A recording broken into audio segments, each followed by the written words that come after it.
Good evening. How are we? Okay, sound excited. Hey, we're going to give our speaker just a couple more minutes to get here. There was a wreck on Pellissippi, so she is stuck. We are going to start at 6:05 regardless, but we're going to give her just a couple more minutes to get here, okay?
Good evening, guys. How are we?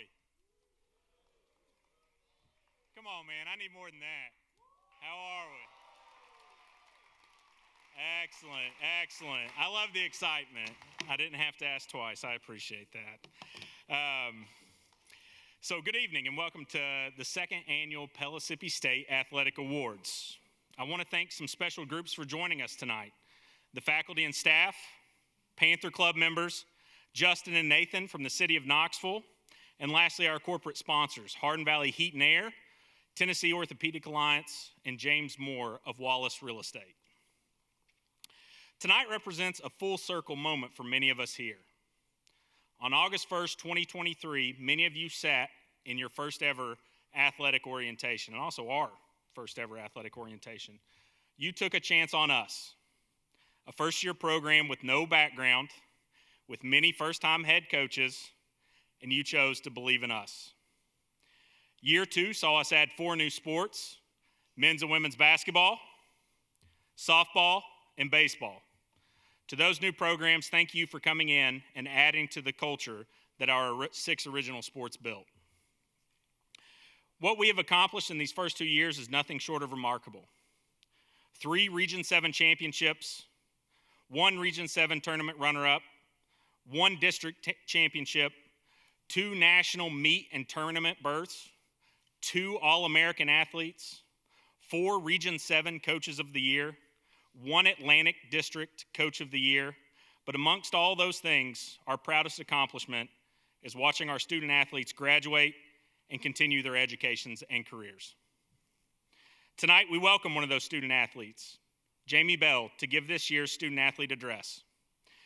Jamie helped lead the cross-country team in securing the school's first ever Region 7 championship. And also, he was the Region 7 individual men's champion. Jamie accomplished all of this while graduating with a 3.28 GPA and is now pursuing a bachelor's in international business at the University of Tennessee. Please welcome to the stage, Jamie Bell.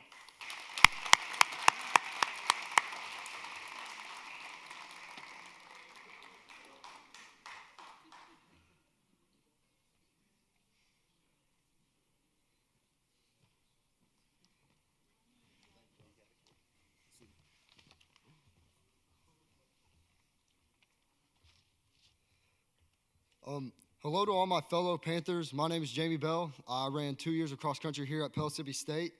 Before I start, I want to thank just a few people. First off, I want to thank all my teammates. Without them, there's no telling where I'd be at right now. You know, just them as people, them as teammates, they've just been so great for me. My life is forever indebted with them. My life forever changed when I met them. I also want to thank my AD, Brock Evans. There's a lot of work that goes in behind the scenes, and he's done a lot for this, and I just want to thank him. I want to thank our athletic trainer, Amanda Shaw, and everything that she's done for all the players, all the rehab. I know for me specifically, she helped me go through an injury and just make sure I was ready to race every single day. I want to thank President Wise for giving us an opportunity to have an athletics program here. I know during the TCCAA men's basketball championship game, he was in Ghana, Africa, rooting on the team, which shows how much he cares for us. I want to thank Sharon Couch. She's the director of the student engagement and leadership. If you've been to a basketball game, you've seen them at work. She also gave us a ton of advice for some of us on the Pellissippi cross-country team. She's also a 2-time Olympian, so she was pretty good at the advice she gave. I also want to thank a guy that's not here, but Jake Woods. He opened up my eyes to what Pellissippi could be for the athletic program and everything like that, so I want a big shout-out for him. I want to thank all the coaches. There's a lot of work that the players might not see that goes unrecognized. A lot of late nights and how much you care for the program. I want to let all the coaches know that it doesn't go unnoticed. And then, of course, like I said, I want to thank all of you student athletes for all the work you've put in so far and to build a foundation here. Today, I'll be talking about leadership and the significant importance of teamwork. It's something that you've heard about for a long time. But I just want to let you know that it's not a cliche. It's not something that your coach talks about, just to talk about.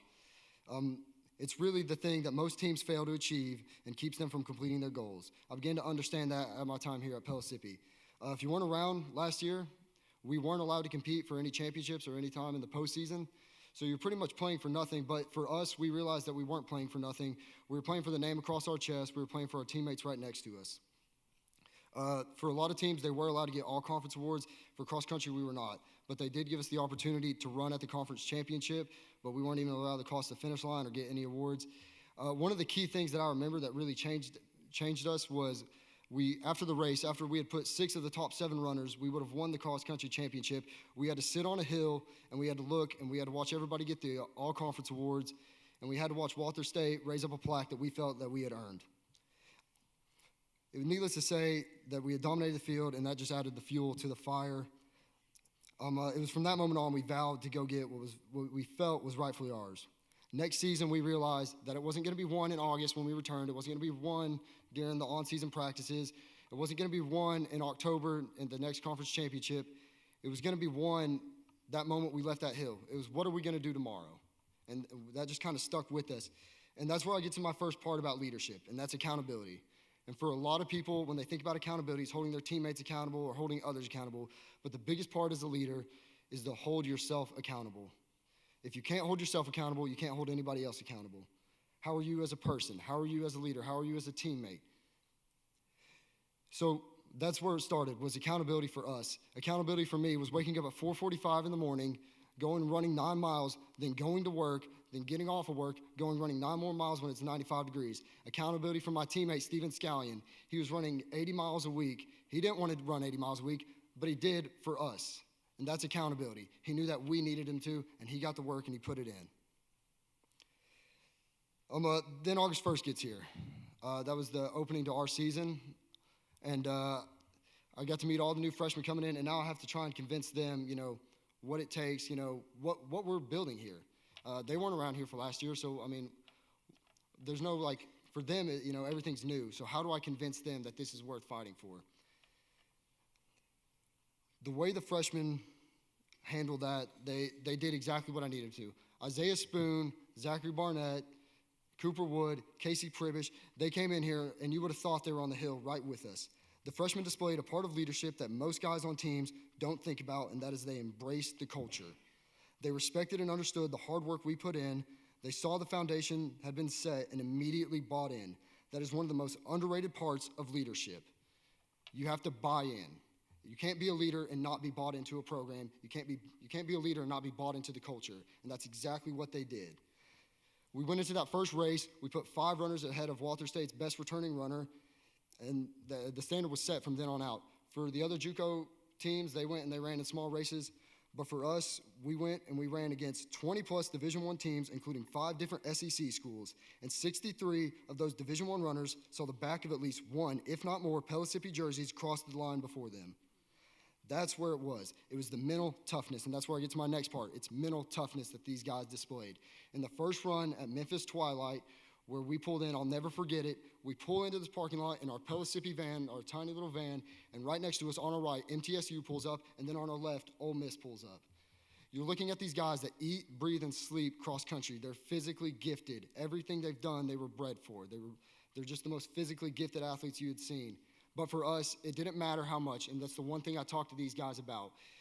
It was that we were going to perform. It doesn't matter how physically gifted they were, that we were mentally going to be the toughest team out there, and that's the one thing we had practiced about. And so that's exactly what we did. These guys expected to compete at any level. I was surrounded by mentally strong men. I was surrounded by 7 other dogs. How could I not give them and this program everything I had? And then there's the off-the-field leadership. You can't just decide to be a leader one day at practice. You can't just be a leader when you show up to practice and then leave it there at the gate. A real leader is a leader at home, in the classroom, and in the community. I shouldn't have to worry about a leader not performing in the classroom. I shouldn't worry about a leader who's going to go do something stupid on a Friday night. A leader doesn't add any extra stress to the team. That's not needed. A real leader is a leader at practice, and they're a real leader off practice. You have to do both. You can't just be one. And then there's the important one, and that's being a team. You can do all these things, but do you still have a fit to be a team? Can you all gel together? You can have the accountability, you can have the buy-in, you can have the mental, you can be a leader on and off the field, but can you all click together? Can you build a house on the foundation that we had set? Anybody can go look at Mount Everest. Anybody can look at it. A few people even get to climb Mount Everest, but even fewer get to make it to the top. And if there's one thing you've ever noticed about the people that make it to the top of Mount Everest, they don't get up there alone. It takes a group, it takes a team. If me and Steven Scallion didn't push each other every single practice, we wouldn't have succeeded. If Connor and Bryce would have never pushed each other at practice, we wouldn't have succeeded. If Zachary Barnett didn't come in as a freshman and push himself to be the third runner on our team, we wouldn't have succeeded as well as we did. That's leadership. That's gelling as a team. And then there's the grit moments. The moments where you can be proud as a team and make Pellissippi proud. Look at the baseball team. They came in this year. They defeated Walther State, which if you know anything about JUCO sports, they're a powerhouse in baseball. They defeated Cleveland State, who finished second in the conference tournament last year. And they defeated Dyersburg State, who won the conference tournament last year.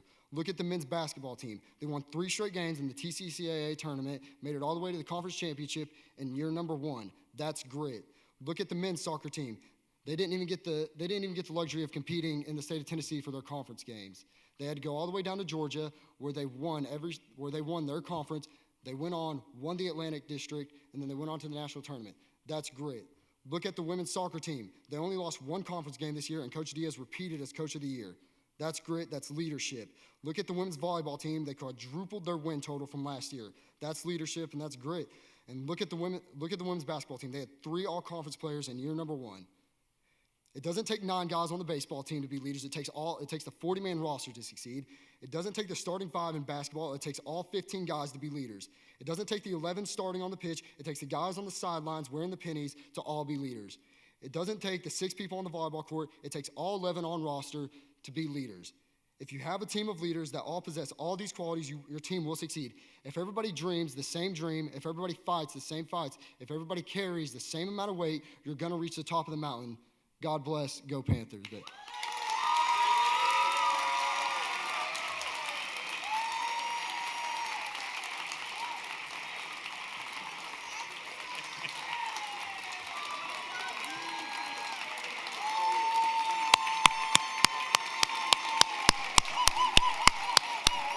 You got to come back on.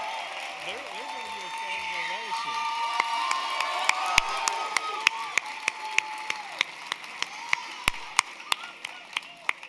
All right, I think we're all ready to go play now. Thank you, Jamie. That was awesome. Now to introduce tonight's keynote speaker, our president, Dr. Anthony Wise.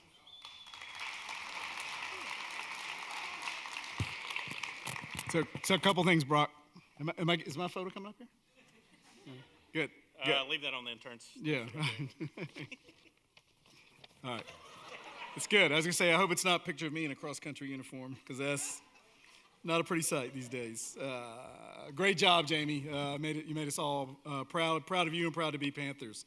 Good evening. It's great to be with you. Hard to imagine this after the couple of years that we've been through. My notes tonight are written on some Pellissippi State. I don't know if you guys can see it. Anybody see my stationery? Yeah. So we're celebrating the college's 50th anniversary. When one of my friends and colleagues retired a few years ago, she had like a little garage sale, if you'll say, things that she was trying to get rid of her office and didn't want to see get thrown away. So I picked up this Pellissippi State Technical Community College Panther notepad. Probably dates back to the late 1980s, early 1990s, so it was after we had gone from being State Technical Institute at Knoxville to Pellissippi State Technical Community College, and after the students at the institution had selected a mascot, the Panther. I think at that point, everybody assumed that Pellissippi State and Northeast State and Nashville State, who had been technical institutes first and become community colleges, would join the ranks of the other 10 institutions in the Tennessee Community College Athletic Association and the NJCAA. Well, it didn't happen then. It didn't happen in 1995. It didn't happen in 2000. It didn't happen when I became president. It didn't happen until 2023 and 2024. And maybe just things happen in their own time, when it's time and the place. So we joined the NJCAA and the TCAA and began to compete. Competing against institutions that in some cases have a 50-year head start, right? They started as junior colleges and started with junior college athletic programs more than 50 years ago. So before I introduce Nikki, I want to take a moment to do some thank yous of my own, to kind of echo some of the things that Jamie has said. So first, thanks to the student athletes. You've taken a chance on coming to an institution that's starting a program. We recognize that. We want to make things the best they can be for you. We hope you'll make things the best they can be for the student athletes who follow in your footsteps. So proud of the fact that you chose to be a Panther. Hope that you'll help us continue to work hard to make this the best place for students and athletes to come and learn and compete. I want to thank our coaches. It takes a lot of courage to take on a new institution, whether as a head coach or an assistant or a volunteer coach. It takes a lot of courage to come to a place that's never done this before, that in some cases doesn't have the kind of facilities that other institutions have. Say, you know what, I think I can build something there. So I appreciate all of our coaches and what they've taken on. Thanking our faculty and staff for the role they've played in supporting our students and student athletes. It's not something that's been part of the Pellissippi State experience. I used to go around and say, hey, our variations is like our football team. They go out and represent Pellissippi State in the community and around the world. The jazz ensemble is like our basketball team. They go out and represent the community, represent the college and our schools.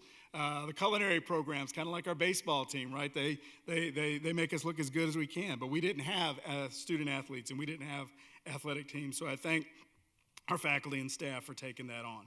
Thanks to everybody who joined the Panther Club. I did my best to be the first member of the Panther Club. Block says there's some controversy about that. All right, okay. There may have been a student who beat me to the punch, but it was important to me to show my support for all of those who are behind our team, the donors, the staff, the trainers, the sponsors, everybody who's part of the Pellissippi State family. We don't have everything that some of our peers do, but the Panthers are coming. You can see it in the back-to-back Coaches of the Year that we've had in women's soccer, the other recognitions we've had for our coaches who've won district and region honors. You've seen the titles we've won in cross-country and men's soccer. You can see it at Caswell Park on a Friday when we split with Walter State, Ridley Helton Field, when we get a Saturday sweep to close out a series like we did over the weekend. You can see it in the bubble when we've got a volleyball practice and it's 100 degrees in there. You can see it when we're playing basketball at 42 degrees inside the bubble. You can see it when our guys are running and our women are running and we're out playing golf. You can see it. You can see it in the tourney run in Memphis, hole-in-one on the golf course. You can see it in so many different ways. The Panthers are coming. May not be this year, may not be next year, but that all-state, all-conference trophies coming to Pellissippi State, I'm absolutely sure. All of those moments have made me proud. I've tried to be in the audience for as many of them as I could have been. I've tried to watch when I wasn't. But I'm also equally as proud when I hear that we've got 20 student athletes with a 4.0 GPA. 20 student athletes with a 4.0 GPA.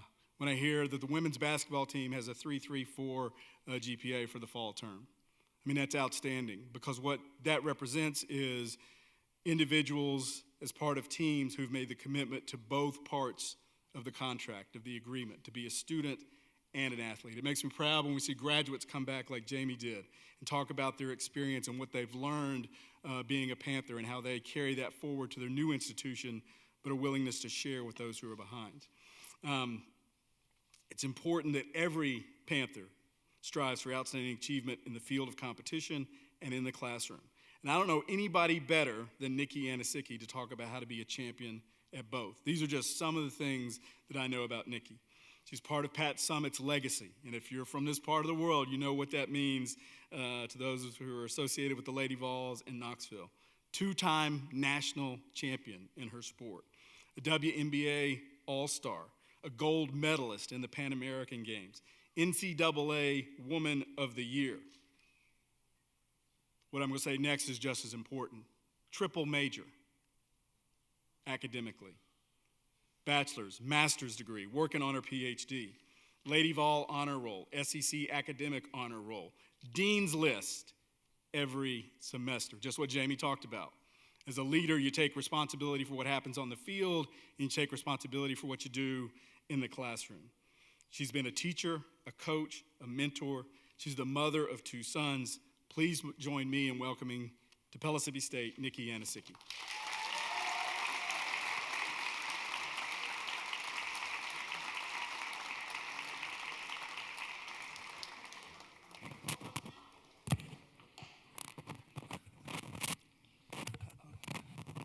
Is this the highest it goes?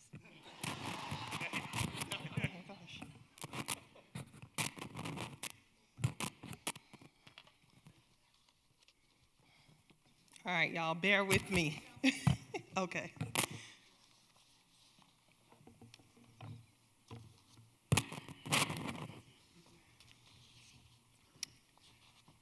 The woman standing before you is a mom, a former pro athlete, and a champion. Today, I want to share with you some of the lessons I learned under the 4-year tutelage of my coach, Pat Summitt, who taught me to hone the lessons of my upbringing and apply them in a deeper, more meaningful way. Yet to truly understand my time with Pat Summitt, we must go back in time to a crowded apartment in a New York City housing project. An apartment that was the home to 8 children and a single mother with a 6th grade education, who despite her circumstances dared to dream of a better life. My mother, Ngozi, an immigrant from Nigeria who worked multiple jobs while studying to finish high school at night. It took her 22 years from the time she stepped foot on American soil to the time she received her associate degree in nursing in 2003. 2003, the same year she met Pat Summitt for the first time. What my mother didn't know was that she would later need Pat Summitt, not just to teach her daughter the game of basketball, but also, more importantly, to teach her daughter the game of life. Pat Summitt wore diamonds, tailored Gucci suits, and drove a shiny new Mercedes-Benz. On the surface, both of these women appeared to be from 2 different worlds, but they had more in common than met the eye. Both of these women had figured out the formula to succeeding in the face of seemingly impossible challenges. They mastered the art of doing that which others told them could not be achieved. For Pat Summitt, this formula was called the definite dozen. It was not something that she explicitly taught us so much as she showed us. These were 12 maxims that she lived by and taught through her daily approach to life. The 12 principles she embodied, the 12 universal principles that I continuously strive to personify. While we don't have time to discuss them all, I will do my best to share the ones that have impacted my life the most. The first is, make hard work your passion. During my freshman year on December 29, 2004, we had a very important game against Rutgers University on the road. A great team led by an even better coach by the name of C. Vivian Stringer. We were ranked number 8 in the country. Rutgers was ranked number 24. As soon as the game started, my teammates and I immediately knew that we had grossly underestimated our opponent. They came ready to play, and they were on a mission. We, on the other hand, assumed that because we had on orange uniforms with the name Tennessee written across them, that we would win on their home court without much effort, and boy, were we wrong. As we walked shamefully back to the visitors' locker room, after getting our behinds handed to us in a 14-point loss, we were upset about our performance, but more nervous about the inevitable tongue lashing we would receive when Coach returned from her press conference.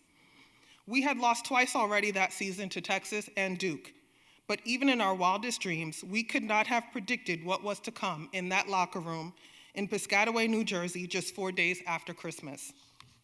Pat yelled at us, told us that our lack of effort was an embarrassment to the university and the entire state of Tennessee. According to her, we had not earned the right to wear anything with the name Tennessee on it, and we did not deserve to enjoy the benefits that were afforded to us as a result of the hard work former Lady Vols had put in. The next morning, we were to turn in all of our gear. The locker room would be off limits, and we would be locked out until we proved we were willing to put in the work and earn the privileges that we had enjoyed up until that point. And so for 6 weeks, we practiced in street clothes and worked harder than ever before. We were working not just to get our gear back and regain access to our locker room, but also because we knew we were wasting our talent and selling ourselves short.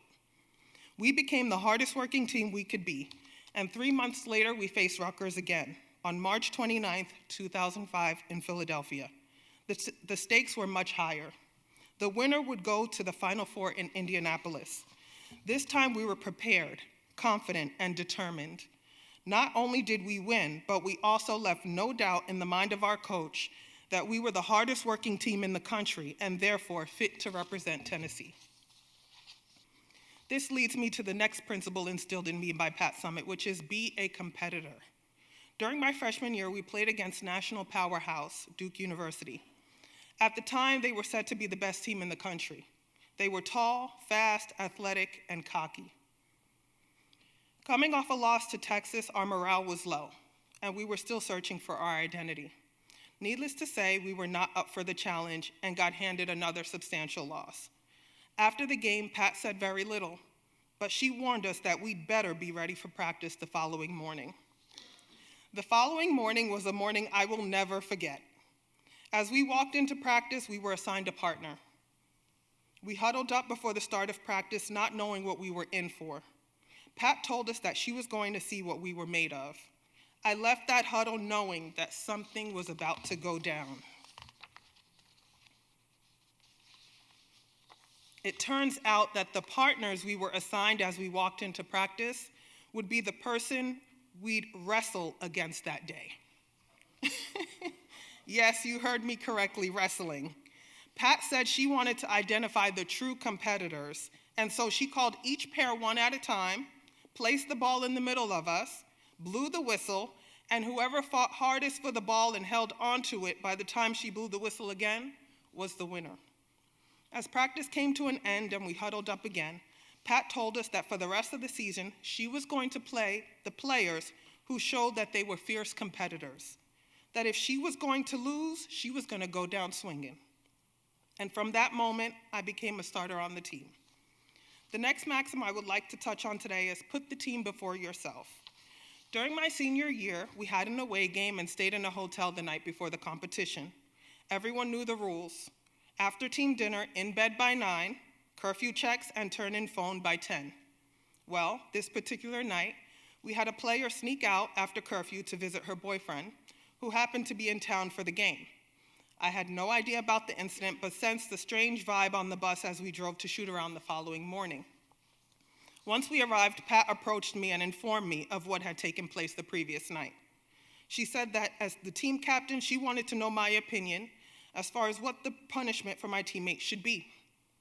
She was leaning towards benching her for the entire game, and while I was disappointed that my teammate chose to put herself before the team, I believed that benching her for the entire game was too harsh a punishment, and I suggested she get benched for half the game.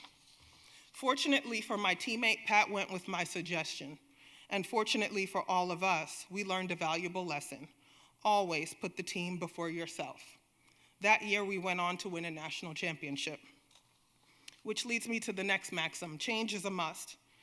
Prior to becoming a Lady Vol, I was one of the top high school players in the country, leading scorer, All-American, ranked number 11 in the country, and dreamed of being able to win similar awards at the collegiate level. However, my freshman year of college, coach called me into her office. She told me that if I wanted to play, my role on the team would be different than what I was used to. I would not be the top scorer, probably not going to be an All-American, but I could still be just as valuable to the team. She needed me to be the defensive stopper.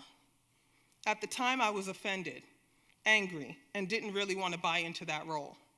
However, midway through my freshman year, whenever the best player on the opposing team would start scoring, Pat would put me in the game and tell me, "Stop her." I was so good at my new role that it became my identity and kept me in the starting lineup for the rest of my college career. Change was a must. These are the lessons I learned on the basketball court that shaped my life long after I stopped playing.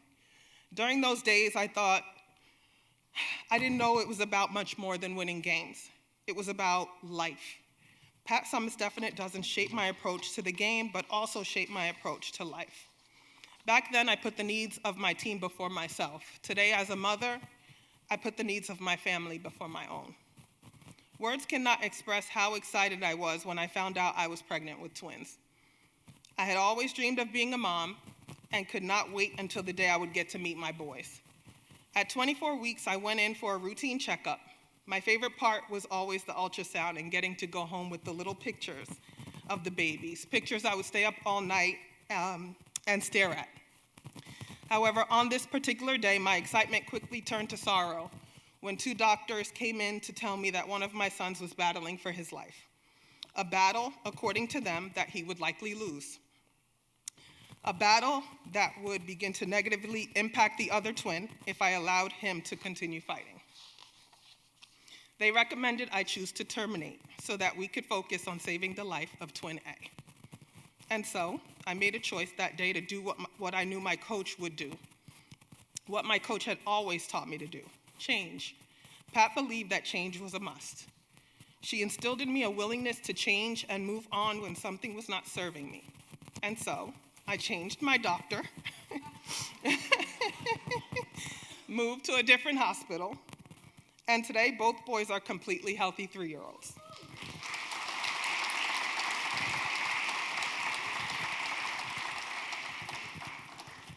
Change is a must. Refuse the temptation to hold on to the familiar. As Pat would say, take risks. You can't steal second base with your foot on first. The final maxim I would like to share with you today is develop and demonstrate loyalty. The summer going into my junior year, Pat called each one of us to say that 5 players had decided to transfer. This left us with just 7 players. How were we going to practice, let alone play games with just 7 players? What if someone got injured? And how could these so-called teammates of ours just quit after everything we'd been through? So many questions ran through my mind. Eventually, Pat found 2 players at the junior college level and added them to our team, making it 9 players on our team. That year, we were written off as mediocre, lacking in any real talent, incapable of winning against national powerhouses, and too inconsistent to be considered a real contender for the championship. After a season of many losses, we decided that the NCAA tournament was the perfect time to pull together like never before. We even made a written pact promising one another that no matter what, we would never quit.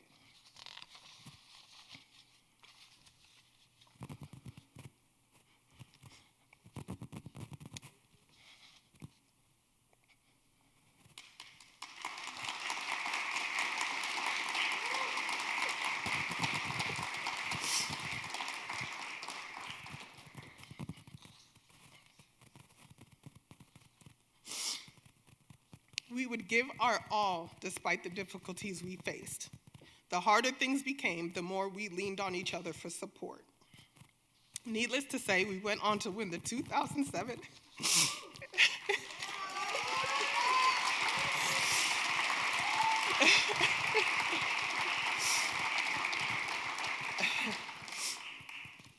NCAA National Championship. So how does all this matter to you?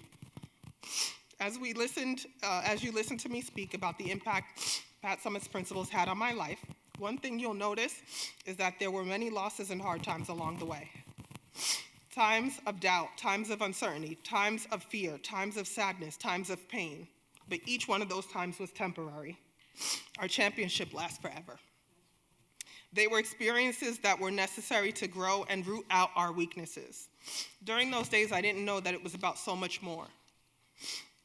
The bond I have with my former teammates can never be broken. As we speak, one of my teammates is at my house starting dinner and getting my boys ready for their nighttime routine. And I've done the same for my teammates when they had young children. When I was in the hospital with pregnancy complications, another one of my teammates packed a bag and moved into the hospital with me before she had to return to work. You see, the adversity you and your teammates face on the playing field will build friendships that will remain for a lifetime. I want to finish with this. Thank you. I want to finish with this. My coach is no longer here. She passed away in 2016. But I'm so thankful for the lessons she instilled in me. I should have thanked her, hugged her, and told her how much I love and appreciate her. But I was too selfish, stubborn, and immature to do it when I was your age. And though it's too late for me, it's not too late for you. I want every current athlete here to find your coach, thank them for the sacrifice they make every day to help you reach your full potential. And never forget to tell them how appreciative you are of them, how much you love them, because it's not easy being a coach. If I could call my coach right now and thank her, I would, but it's too late. It's not too late for you guys. So, find your coach. Thank you.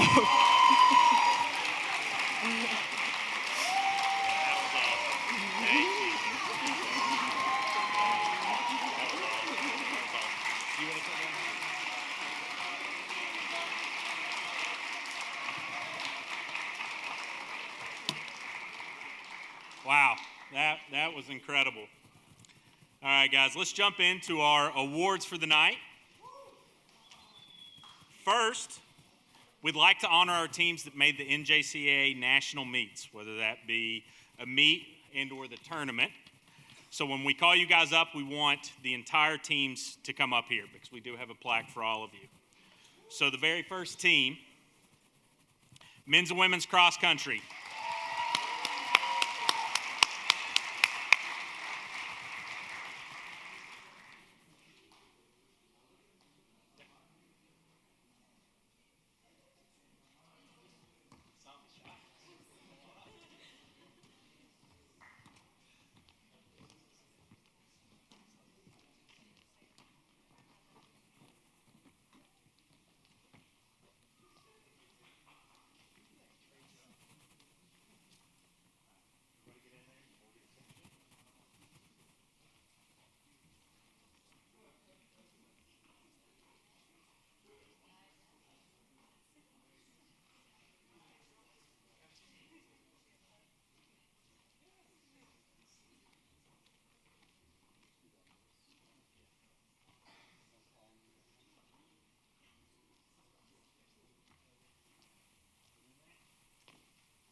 Thanks, guys.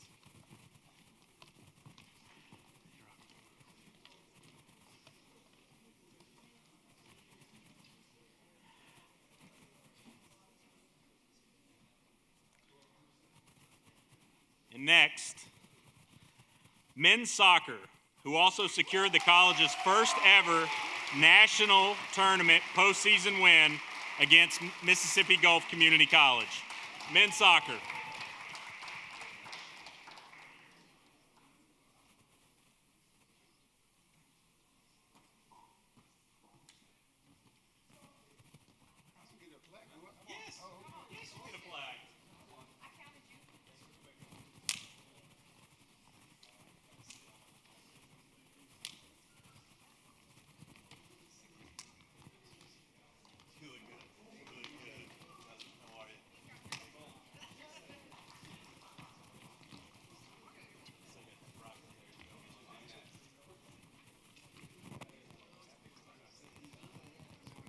Y'all are going to have to squeeze in here now. Good God, they keep coming. Y'all are going to have to squeeze back. We're going to have to do multiple rows.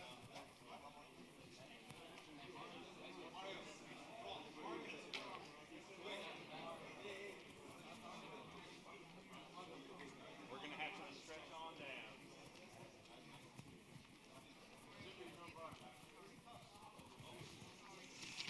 Jose, good to see you guys.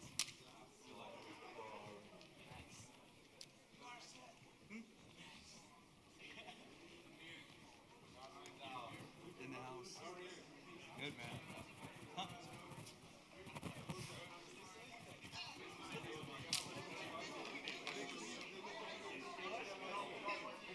right, guys, let's get in here. Let's get a picture. We got multiple cameras going this time.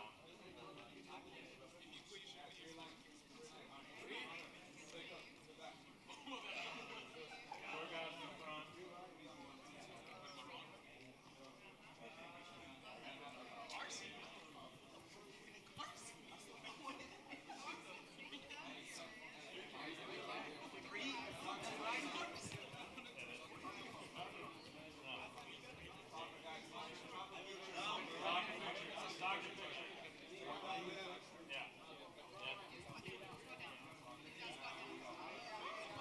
Yeah.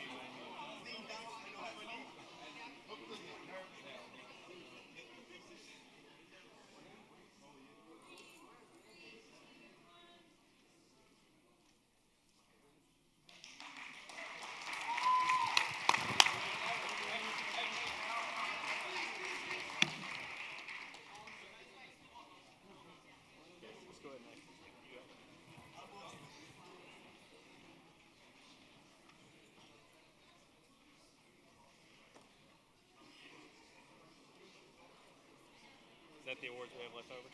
Interns? Yep.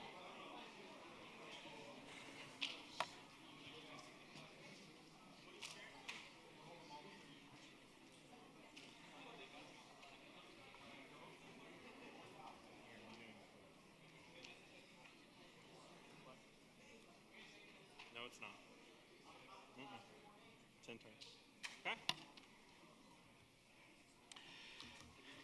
At this time, we'd like to thank our athletic interns for all the hard work and dedication they have put in over the past year.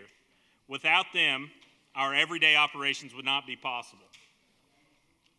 First up, Aaron Miller, Operations and Digital Media.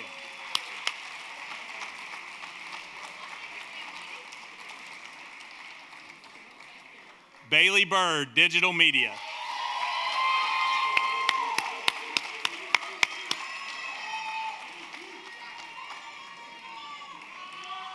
AJ Acosta, Athletic Training Assistant. Popular guy. Justina Aquera, Operations.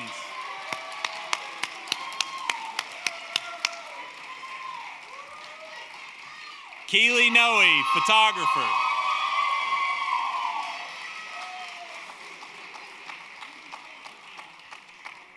Carson Puckett, Operations.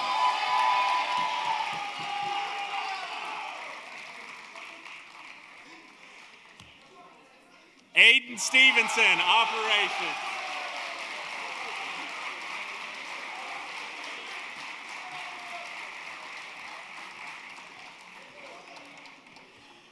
And lastly, Jordan Sexton, Video Production.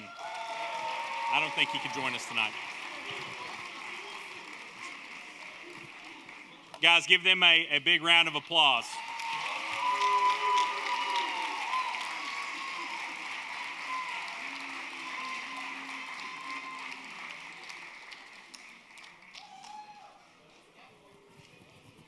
Oh, I almost gave away the next award. I probably did.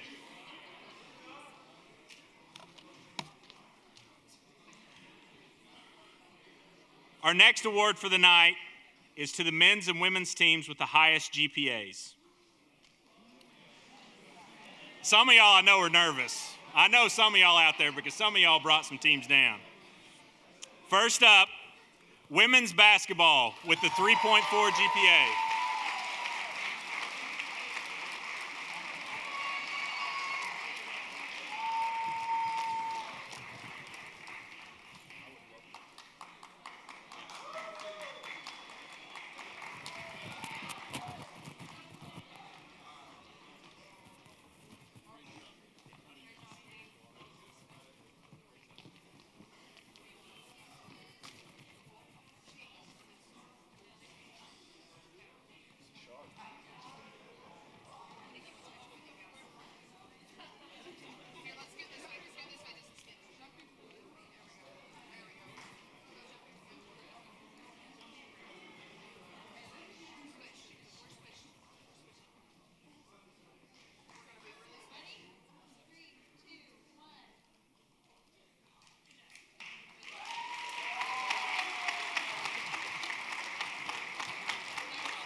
All right. Next up is men's GPA. Do we have any guesses out there? Soccer, I regret to inform you. Next up, men's cross country with the 2.95.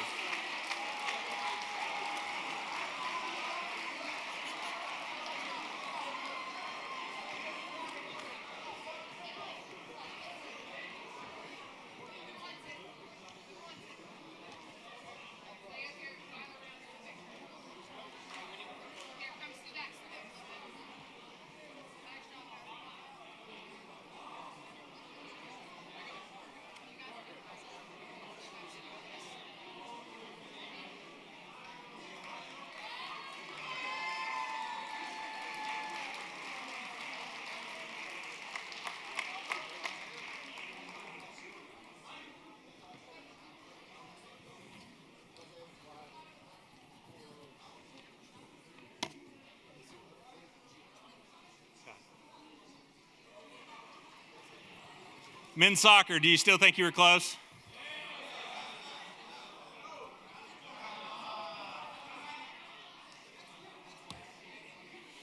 Next year, okay. Next year, it's y'all's crown. I hear you. All right, next up, we're going to come into our voted awards. These awards were voted on by the athletic department. These awards are given to teams and individuals who have stood out on the playing field and given their all for Pellissippi State. First up, Game of the Year. The nominees are baseball, Walter State Series Games 2 and 3. Men's baseball shut out number 4 nationally ranked Walter State to secure a series win on the opening weekend of conference play. Pitchers Matthew Mead and Cobble and Rittenberry dominate on their way to conference wins.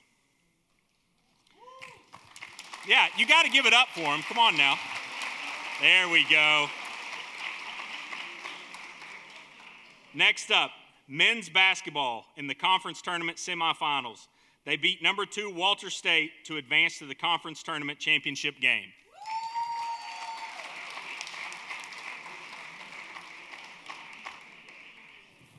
Men's soccer region championship won a decisive 3-1 match versus Georgia Military to win the region and advance to the district championship. And lastly, cross country Region 7 championships. They were awarded the first 2 championships in Pellissippi State athletics history after winning the region championship meet for both men's and women's. And your winner is men's soccer region championship. I don't need all of y'all. I'm going to have your coaches come up. You want them all up? All right, Dr. Wise wants you all up. Come on up.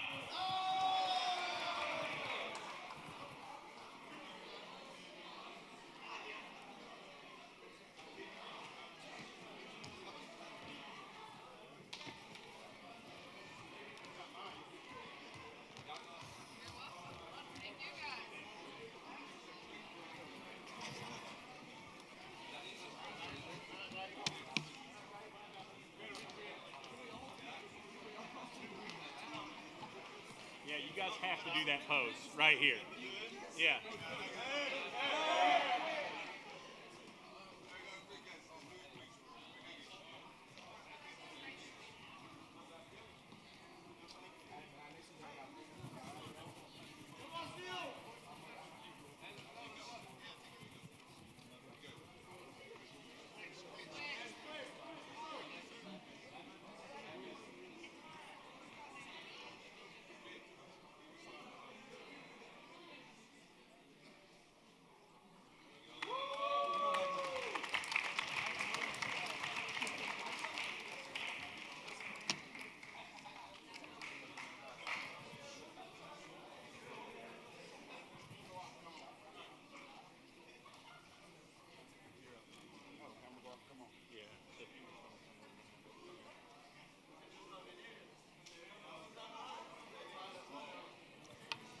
All right, everybody give them a round of applause and maybe they'll hurry up. Yeah!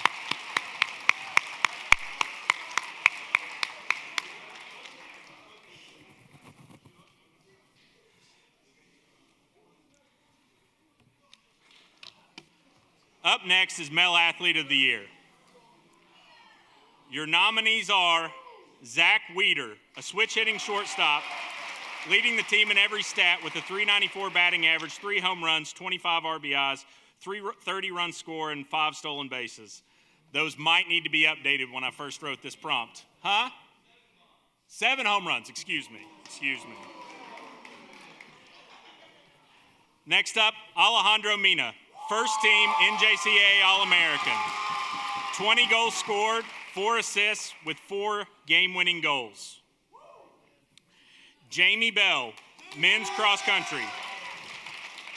Your individual champion at the Region 7 championships and at Walter State Half Marathon in 1 hour and 22 minutes. Improved over 3.5 minutes compared to his best 8K time last year.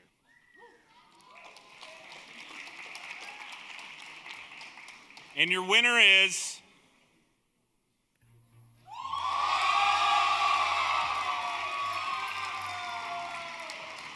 Mina couldn't join us tonight. He is in Georgia.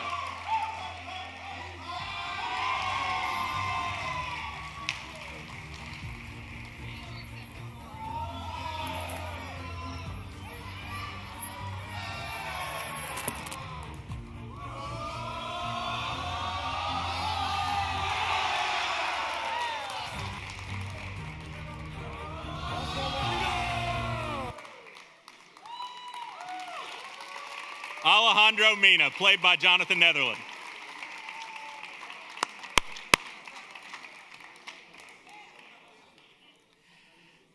Next up, your female athlete of the year. The nominees are Julia Olson of women's soccer. The most clean sheets and least goals allowed in conference. A 900% save percentage, 18 saves, and 4 shutouts.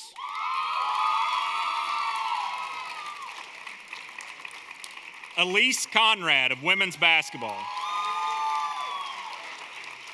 15 double-doubles on the year, led the country in steals with 5.3 steals per game, 19th in the country in rebounding, 15.5 rebounds per game, averaged 15.2 points per game, and was first team all-conference.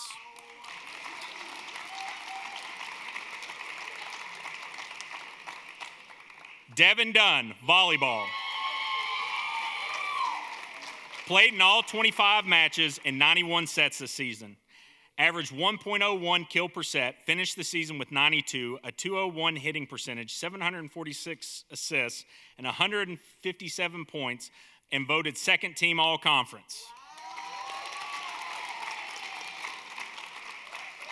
And your winner is... The Pellissippi bench. Coming to the near side. And away up it. Elise Conrad. Inbound, stolen away by Conrad. Conrad going for it. Mounier puts a shot up for 3. Nice move there from Braga, dribbling behind her back to get away from the double team. Move it ahead to Mounier. She pulls up for it. Trying not to let this one get too far out, but Mounier's able to steal it again, and she goes and lays it on.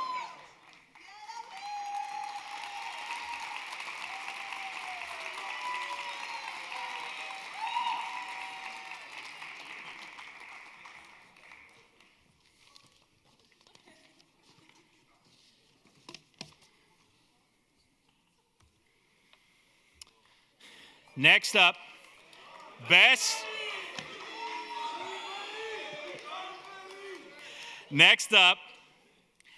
male performance in a game or competition. First up, Zach Weeder. Hit home runs from both sides of the plate and drove in 5 runs versus Motlow State. Deshaun Payton in the conference quarterfinals versus Vol State. Payton made 8 out of 13 field goals, going 2 for 2 from the three-point line, as well as going 11 for 12 from the free throw line, finishing the game with 29 points and 7 rebounds.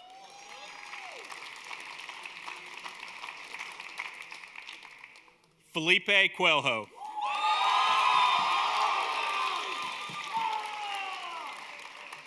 One goal and 1 assist versus the number 1 team in the country, Pima, and national tournament overall number 1 seed.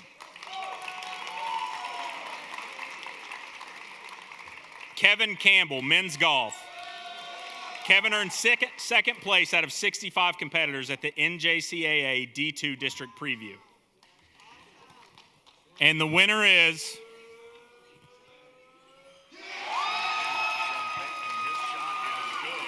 Deshaun Payton.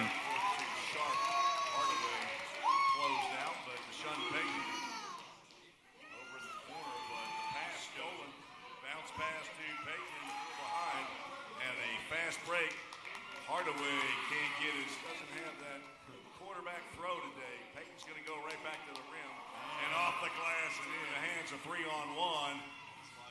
Willie Wilson, Hardaway, nice bounce pass and a great.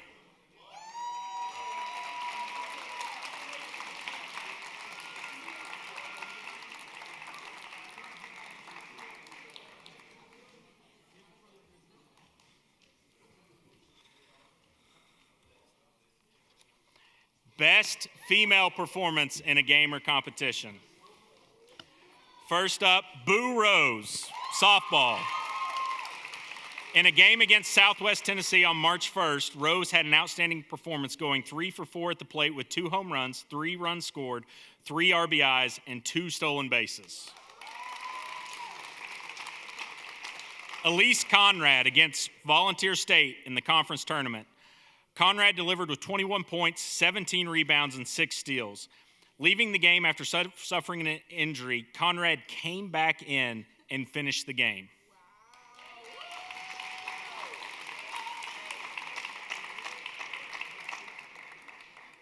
Eric Correa with a goal scored against number 15 Motlow State with minutes remaining to tie the game.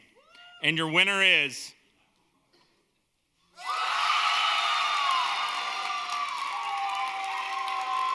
Erica Correa.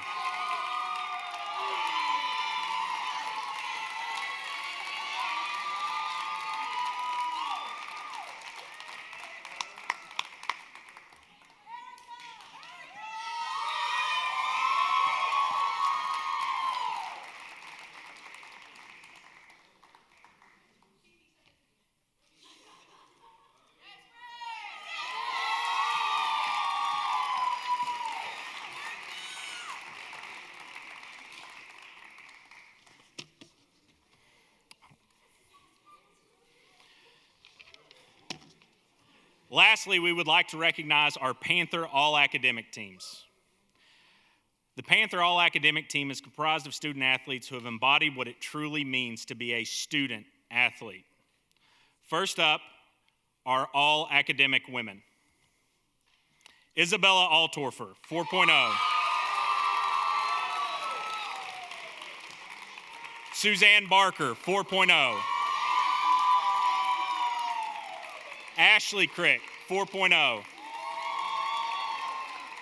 Autumn Crick, 4.0. Devin Dunn, 4.0.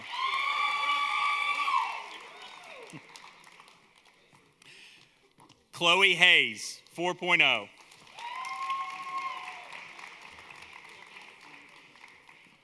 Brooklyn Housley, 4.0.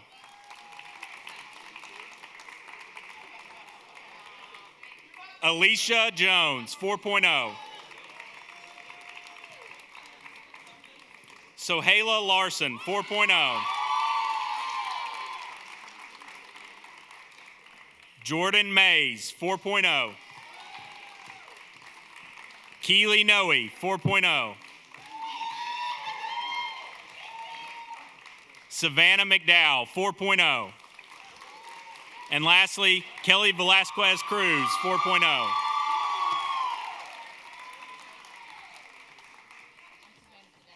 Oh.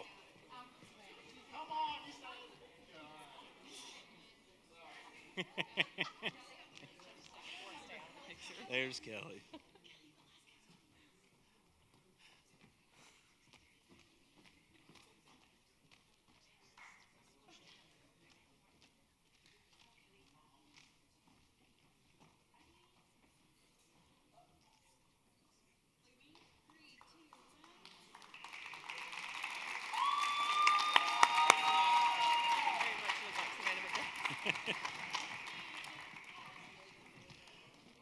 What was tough about that is we tried to cut these lists down to the top 10 GPAs, but our women achieved so much that we had 13 on the women's all-academic team.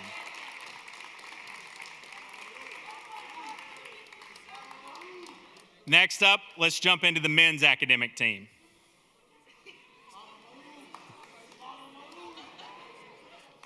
Connor Brock, 4.0.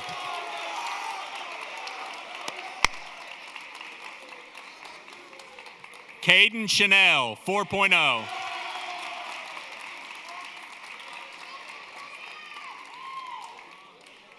Jacob Eubanks, 4.0.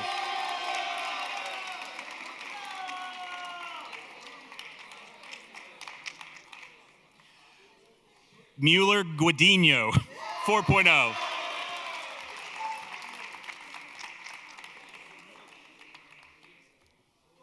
Loic Mimchi, 4.0.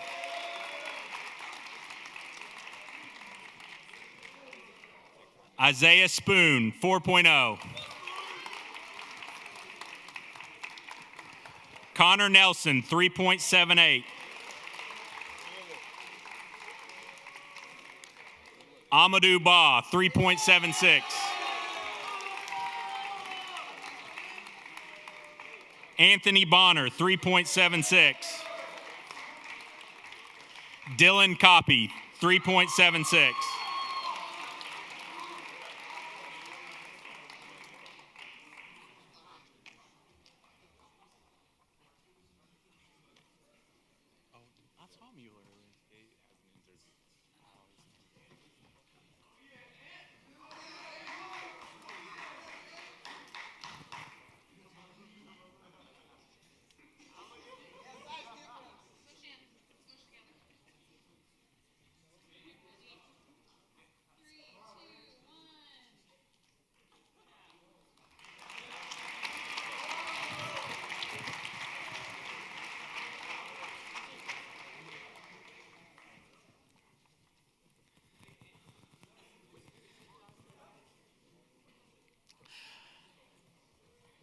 All right, and that is going to conclude tonight's events. What I would ask now is that we are all going to go over to the College Center and enjoy some refreshments. What I will say as athletes, please let our guests go through the line first, okay? All right? So Panther Club members, family, friends get to go first. Athletes, I want you to fill in there. You guys are all dismissed.